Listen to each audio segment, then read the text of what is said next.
Hello viewers, I'm your host Shivangi Mishra with another episode of South Asia Focus. Let's kick off the show with a look at Indian President Draupadi Murmu's 3-day state visit to New Zealand, which underscored the strengthening of bilateral relations between the two countries. During her visit, President Murmu highlighted New Zealand's distinguished education system and advocated for greater collaboration in fields such as AI, climate research and vocational training. This visit, coming on the heels of her trip to Fiji, seeks to enhance both economic and cultural ties. Take a look. Indian President Draupadi Murmu arrived in Auckland on August 7th for a 3-day state visit to New Zealand, following an invitation from Governor-General Dame Cindy Kiro. She was greeted with a traditional Maori ceremony and honoured with a Royal Guard of Honour. During her visit, President Murmu held discussions with Governor-General Kiro and met with Prime Minister Christopher Luxon. She also spoke at an education conference and interacted with the Indian community and supporters of India. During her remarks, President Murmu highlighted New Zealand's reputation for high-quality education, emphasizing its focus on research, innovation, inclusivity and excellence. She noted that many Indian students are benefiting from the exceptional educational opportunities available at various New Zealand institutions.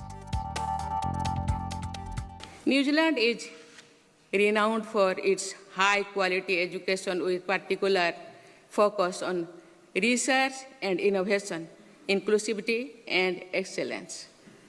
Education remains one of the top service exports of New Zealand. In incorporation of Maori culture and language into the curriculum has not only contributed to its preservation, but has also enriched your education environment. Given the priority attached to education by our two countries, it seems natural that we have developed such strong educational ties. President Murmu's visit aimed to further enhance the bilateral relations between India and New Zealand. Her arrival in New Zealand followed a 2-day state visit to Fiji. During discussions, New Delhi and Auckland agreed on the importance of expanding their economic relationship through mutually beneficial collaborations and partnerships, particularly in trade and business. President Murmu advocated for increased educational exchanges and cooperation between institutions with a focus on artificial intelligence, machine learning, vocational training, climate studies, cultural programs and research. New Zealand Prime Minister Christopher Luxon also met with President Murmu, and they discussed a range of topics including deepening cultural ties and regional and global security commitments.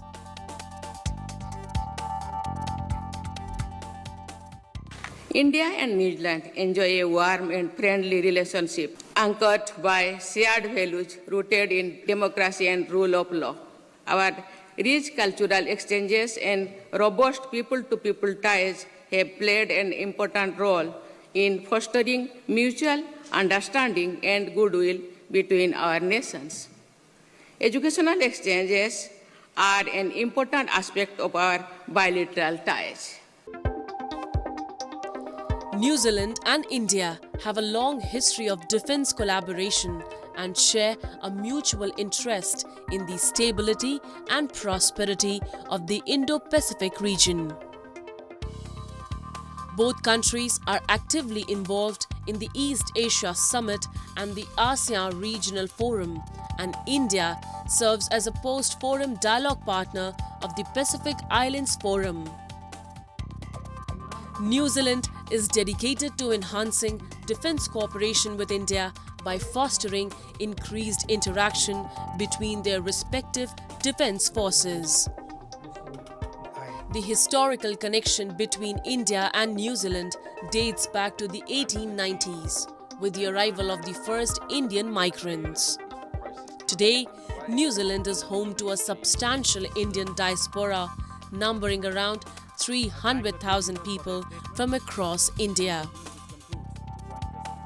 This diaspora is diverse, encompassing a range of languages, religions, and cultural traditions. Members of this community are active and influential across various sectors, including business and community initiatives. Celebrations of Indian festivals such as Diwali and Holi have become widespread throughout New Zealand.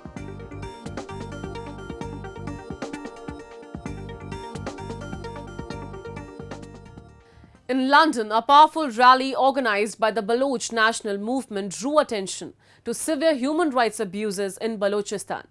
Hundreds from Baloch and Sindhi communities demanded justice for victims of the Pakistani crackdown, which has claimed lives and caused widespread suffering. Protesters decried enforced disappearances and criticized the ongoing siege and blockades in Gwadar. They urged the international community to intervene and end these humanitarian violations. A report. A protest rally organized by the Baloch National Movement UK chapter was held at Trafalgar Square in London, attracting hundreds of attendees from Baloch and Sindhi communities, including women and children. The rally condemned the Pakistani forces' crackdown on Baloch protesters in Gwadar, Mastung and Nushki, which resulted in 3 deaths, numerous injuries and significant suffering. The protest also highlighted enforced disappearances of Baloch Yakyeti committee workers and the ongoing siege and road blockades in Gwadar. As you are aware, in Balochistan, it was invaded, and from onwards that day, a gross human rights violation is going on. Baloch Yakyeti committee, a political movement, gave a call of Baloch national gathering in Gwadar on 28th of July 2024, and thousands of people around the Balochistan started moving towards Gwadar city, and Pakistani state establishment tried their best to stop them, and in different areas, in different locations, they opened fire on them and killed many people. During the rally, participants carried placards denouncing Pakistani abuses and called for an end to the siege and blockades in Gwadar.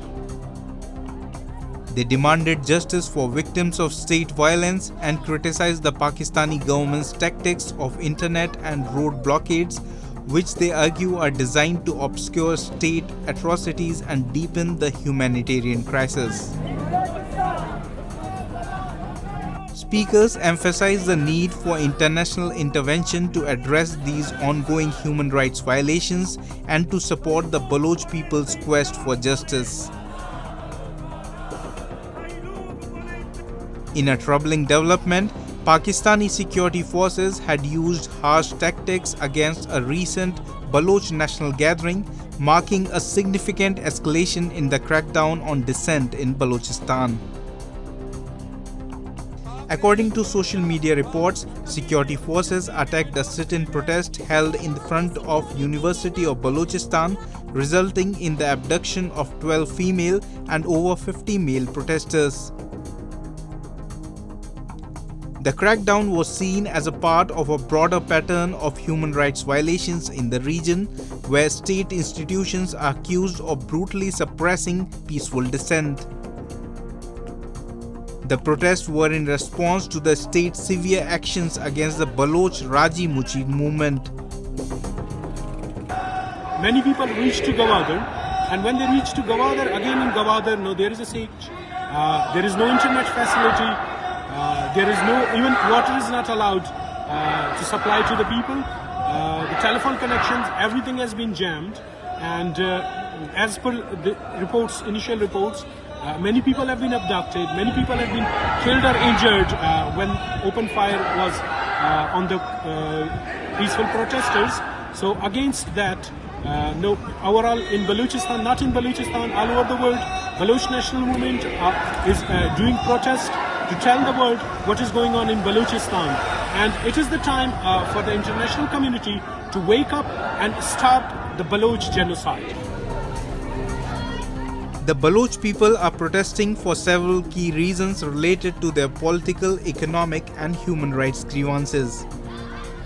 The Balochistan region, rich in natural resources, has often been viewed as neglected in terms of political representation and self-governance.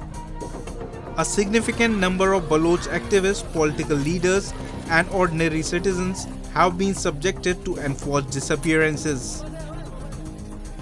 These individuals are often taken by security forces and their whereabouts remain unknown, leading to widespread distress among their families and communities. Time now for Asia This Week, the stories from across the continent.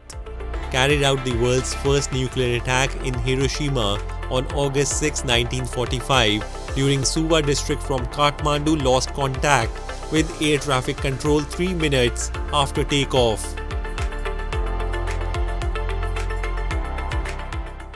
Moving on, Bangladesh is in a political turmoil following Prime Minister Sheikh Hasina's resignation and flight to India on August 5th amid widespread unrest. Protesters stormed the Prime Minister's residence, escalating the crisis. India is closely monitoring the situation, with Prime Minister Narendra Modi calling an urgent meeting to address the developments in the neighbouring country. A report. A cloud of uncertainty hangs over Bangladesh as destruction continues despite Prime Minister Sheikh Hasina's resignation and relocation to India on August 5th. Following her departure, protesters stormed and vandalized the Prime Minister's residence. India is closely monitoring the situation and Prime Minister Narendra Modi chaired a security meeting while Foreign Minister Dr. S. Jaishankar briefed lawmakers, emphasizing the need for restored law and order in Bangladesh. Border forces have been put on high alert. But will naturally remain deeply concerned till law and order is visibly restored. Our border guarding forces have also been instructed to be exceptionally alert in view of this complex situation. For over a month, Bangladesh has been engulfed in student-led protests against job reservations for descendants of 1971 freedom fighters. The protests demanding Prime Minister Sheikh Hasina's resignation escalated into violent clashes, resulting in nearly 300 deaths and thousands of injuries. Despite the Supreme Court's decision to scrap the reservations, violence persisted.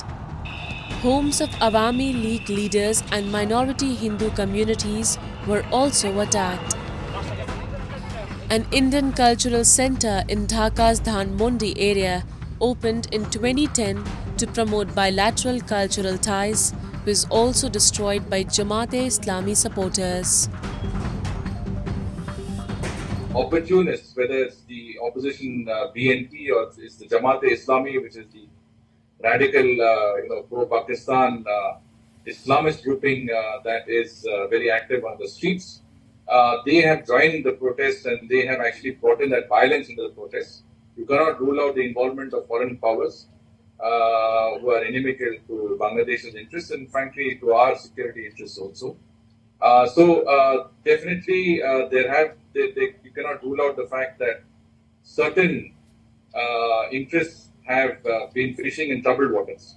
Political leaders change, but the countries have long-term interests which will not go away. Bangladesh is a close neighbor, is a neighboring country with whom we have had good relations so far, and I think India would certainly want to continue that because whichever government takes over there.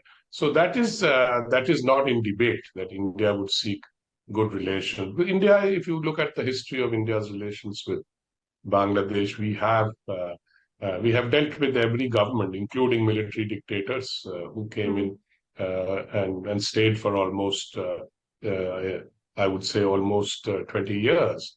And so that's not an issue because we will be dealing with Bangladesh. Bangladesh's political crisis is hurting its economy, fiscal performance and external metrics. In July, S&P Global Ratings downgraded Bangladesh's credit rating to B+ from BB- due to failing foreign exchange reserves. Continued disruptions could further lower exports, worsen the external balance sheet, and deplete central bank reserves. Xinjiang, home to the Uyghurs and other Muslim ethnic groups, has been plagued by mounting tensions and human rights abuses. The Chinese government has intensified its scrutiny and control over these communities with policies designed to assimilate them. This includes rigorous surveillance, suppression of cultural and religious practices, forced labor, and the establishment of mass internment camps, misleadingly labeled as re-education centers. The rise in Islamophobia targeting Uyghur Muslims and Kazakhs has been a growing concern for human rights activists and diplomats. Take a look. The situation in Xinjiang has been marked by significant tensions and human rights concerns. The region is home to the Uyghurs and other predominantly Muslim ethnic groups who have faced increasing scrutiny and repression from the Chinese government in recent years. In recent decades, the Chinese government has implemented policies aimed at assimilating and controlling the Uyghur population in Xinjiang. These policies include strict surveillance measures, cultural and religious repression, forced labor programs, and mass internment camps termed as re-education centers. Several human rights activists, diplomats, and other intellectuals have highlighted the growing Islamophobia in China targeting Uyghur Muslims and Kazakhs. I would like to call international community.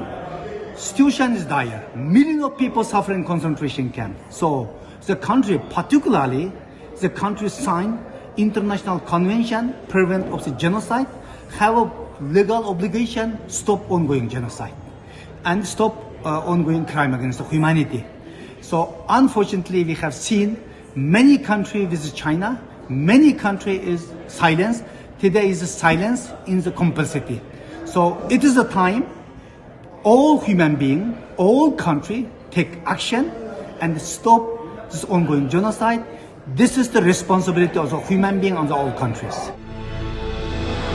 Recently, human rights organizations collectively condemned China for dismissing crucial recommendations intended to improve its deteriorating human rights situation, as evidenced in the latest Universal Periodic Review conducted by the UN in January 2024. The statement, endorsed by multiple organizations, emphasized the accepted recommendations were primarily superficial and failed to tackle significant issues such as crimes against humanity, torture, or the persecution of human rights defenders and journalists. China today rejected quite a lot of recommendation. Actually, 24th January this year, UPR in China taking place is a UN Human Rights Council, but after 6 months past, today we have witnessed Chinese government rejected so many, only adopted some recommendation, but most serious issue, for example, like arbitrary detention, crime against humanity, enforced disappearance, and arrested journalism, human rights defenders, this all crucial recommendation was rejected, Chinese government. Chinese authorities justify their actions in Xinjiang as necessary for fighting terrorism and maintaining regional stability. In contrast, widespread international criticism has led to increasing demands for China to be led accountable for these alleged violations. The severe restrictions and abuses faced by Uyghurs highlight a pressing need for international attention and action. And with that, we come to the end of this week's episode. See you next week. Goodbye and take care.